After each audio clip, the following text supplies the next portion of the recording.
మకర రాశి వారికి రాబోయే 126 రోజుల పాటుగా ఈ యొక్క రాహుగ్రహం శతభిష నక్షత్రం మీద బలపడుతున్న సందర్భంలో ఎలాంటి శుభాశుభ ఫలితాలు ఇవ్వబోతున్నారు, ఎలాంటి రెమెడీస్ చేసుకుంటే మంచి ప్రాస్పెరిటీ ఉంటుందని చూద్దామండి. చివరిదాకా చూడగలరు. నచ్చితే లైక్ చేయండి, 10 మంది బంధుమిత్రులకు షేర్ చేయగలరు.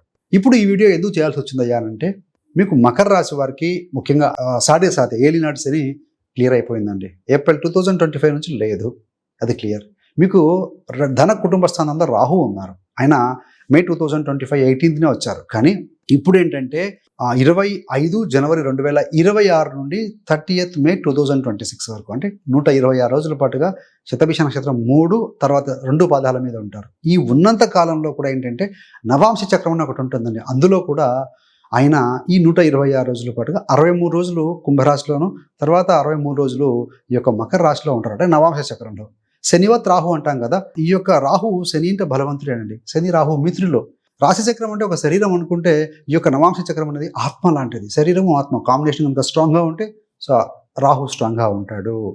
ఈ యొక్క శని రాశి కాబట్టి వీళ్ళకి మిత్రగ్రహమే కాబట్టి మంచి ఫలితాలు ఇస్తారండి. అసలు ఈ రాశి బలం ఏంటంటే శ్రమ, బాధ్యత, క్రమశిక్షణ, నెమ్మదిగా అయినా సరే స్థిరంగా ఎదగాలి అన్న ధోరణి అనేది మీ యొక్క రాశి బలం అండి. ఇక్కడ ఈ యొక్క రాహుగ్రహము ధనము, కుటుంబము, మాట, విలువలు అనే ప్రాథమిక ప్రాంతాలను లోతుగా టచ్ చేయబోతున్నాడు. బికాస్ ఈ రాహు స్ట్రాంగ్ అవ్వబోతున్నారు కాబట్టి.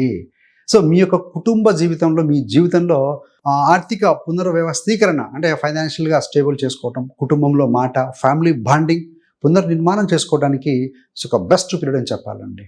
చాలామందికి ఏదైనా కుటుంబంలో సరిగా ఉండకపోవచ్చు.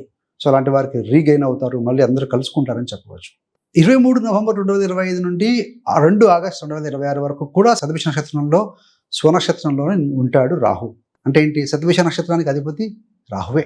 అసలు రెండవ భావం అంటే ఏంటంటే కుటుంబము, బంధువులు, వంశము, సంపాదన, మీ యొక్క bank deposits, bank balance, savings, విలువైన వస్తువులు, మాట, మాట్లాడే తీరు, మన విలువలు, మన ప్రాధాన్యతలు, ఇవన్నీ కూడా రెండవ స్థానానికి సంబంధించి. ముఖ్యంగా ఏంటంటే ఈ 126 రోజుల పాటుగా రాహు మనకి ఏం నేర్పిస్తాడంటే డబ్బు, కుటుంబం, మాట, ఈ 3 విషయాల చుట్టే తిరుగుతూ ఉంటుందండి. ఫైనాన్షియల్ రీసెట్, ఫ్యామిలీ మాటల పరీక్ష అనేది మీకు ఎక్కువగా చూపిస్తాడు. కుటుంబంతో మాటలు చాలా జాగ్రత్తగా వాడుకోవాల్సి ఉంటుంది కూడా.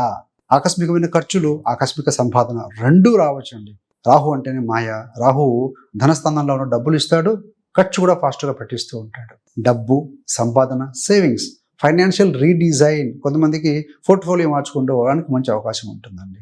న్యూ ఇన్కమ్ అంటే కొత్త ఆదాయ మార్గాలు, బెటర్ ఫైనాన్షియల్ ప్లానింగ్ అనేది మీకు అలవడుతుంది. మీరు ఫైనాన్షియల్గా ప్లాన్ చేసుకోవడానికి